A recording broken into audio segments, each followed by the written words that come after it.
का तांडव है। बिहार को तो क्राइम कैपिटल बना ही दिया। बिहार आज की डेट में अराजकता का पर्यायवाची बन चुका।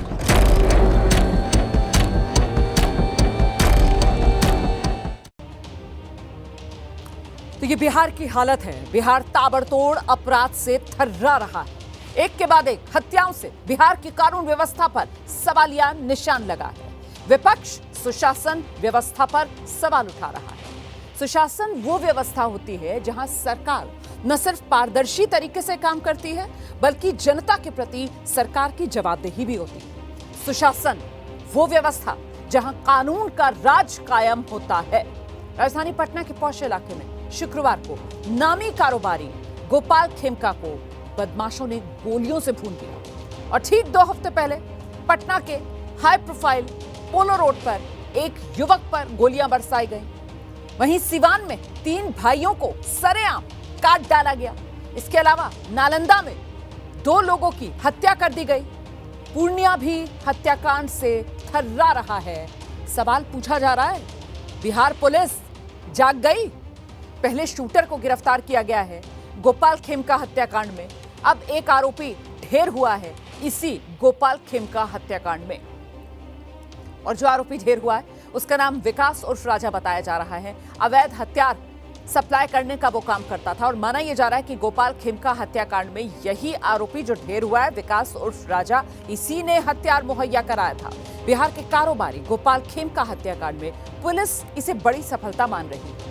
खेमका हत्याकांड का ये आरोपी विकास उर्फ राजा पुलिस मुठभेड़ में ढेर हो चुका है। इस हत्याकांड को अंजाम देने वाले शूटर उमेश को पुलिस ने जब गिरफ्तार किया तो उसी की निशानदेही पर पुलिस को विकास के ठिकाने की जानकारी मिली, जिसके बाद पुलिस जब मौके पर पहुंची, और कौन सी जगह पहुंची पुलिस, ये जो तस्वीरें आप देख रहे हैं पटना में माल सलामी इलाका और वहीं पर ये ईंट भट्टी।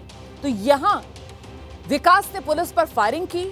जवाबी फायरिंग पुलिस की तरफ से जब की गई तो उसी जवाबी फायरिंग में ये आरोपी विकास उर्फ राजा मारा गया।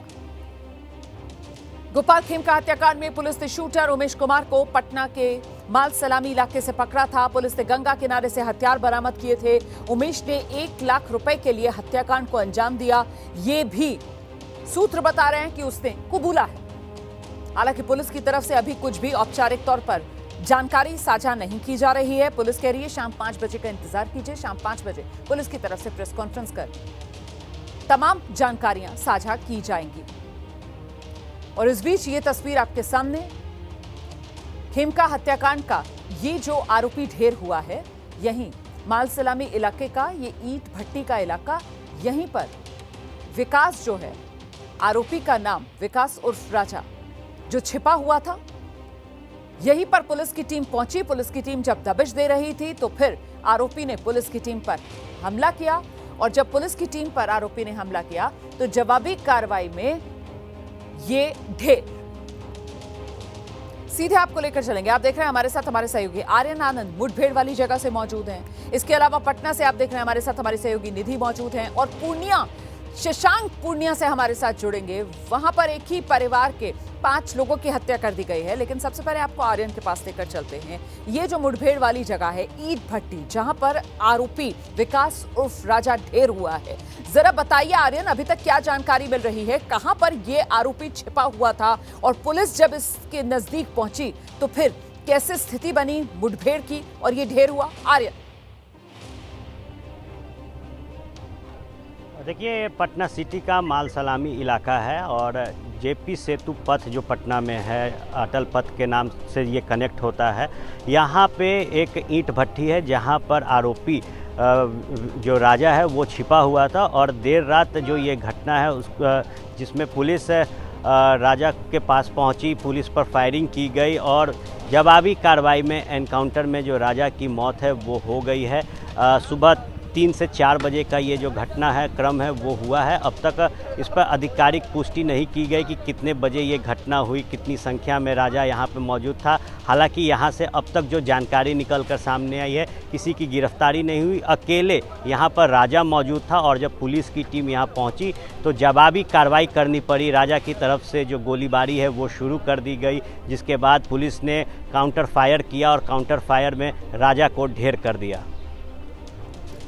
की बड़ी जानकारी सामने आ रही है, सीधे आपको लेकर चलेंगे। निधि हमारी सहयोगी इस वक्त मौजूद है। निधि, ये कामयाबी पुलिस के लिए मानी जाएगी, लेकिन इससे इतर जो सियासत इस पूरी हत्याकांड पर जारी है, ऐसे में सबसे बड़ा सवाल जो सियासी तौर पर पूछा जा रहा है बिहार की कानून व्यवस्था को लेकर, और वो कौन मास्टरमाइंड जिसके कहने पर गोपाल खेमका की यूं हत्या कर दी गई। निधि।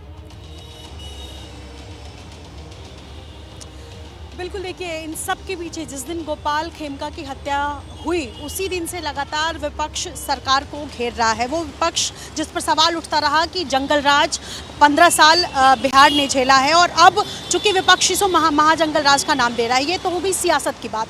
दूसरी तरफ कौन है मास्टरमाइंड? पुलिस आज इसका खुलासा करेगी, प्रेस कॉन्फ्रेंस का इंतजार है जब पुलिस पूरी क्रोनोलॉजी समझाएगी रोमाना। लेकिन इस वक्त जो पुलिस हेडक्वार्टर से सोर्सेज से जो जानकारी मिली है उसके मुताबिक बीती रात लगभग 1:30 से 2 बजे के करीब पुलिस की टीम SIT के साथ, चूंकि बीते दिन उमेश नाम के शख्स की गिरफ्तारी होती है और उसके बाद जो इनपुट मिलता है उस आधार पर पुलिस पहुंचती है उदयगिरी अपार्टमेंट के फ्लैट नंबर 601। इसका क्या कनेक्शन है इसका इंतज़ार रहेगा, लेकिन ये फ्लैट किसी अशोक साव नाम के व्यक्ति का बताया जा रहा है। उस फ्लैट से पुलिस को क्या कुछ मिलता है, कितने लोगों को वहाँ से पुलिस हिरासत में लेती है, क्योंकि ये जानकारी है हमारे पास कि जब वो फ्लैट तक पहुँचती है पुलिस तो उसका ताला खोलने की कोशिश करती है, लेकिन ताला नहीं खुलता है। उसके बाद बहुत देर के बाद ताला तोड़ा जाता है और वहाँ से भी कुछ लोगों को हिरासत में लिया गया है, जिसके बाद विकास नाम के शख्स, विकास उर्फ राजा,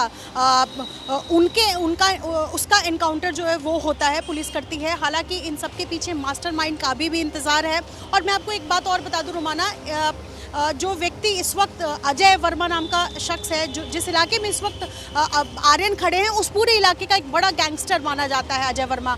उसका क्या कनेक्शन है, किसने सुपारी दी, क्योंकि 1 लाख रुपए पुलिस को बरामद होता है अपराधी के घर से, कैश, उमेश के घर से कैश जो है वो पुलिस बरामद करती है, और ऐसे में 10 लाख रुपए की सुपारी दी गई थी। तो किसने सुपारी दी, क्या जमीन को लेकर मामला था, क्या कुछ मामला था, इसका इंतजार रहेगा। लेकिन इस वक्त की बड़ी खबर यह है कि शाम 5 बजे का इंतजार रहेगा, जब पुलिस की तरफ से कहा जा रहा है कि हम प्रेस कॉन्फ्रेंस करेंगे और हम बिहार और देश के सामने हर तथ्य रखेंगे।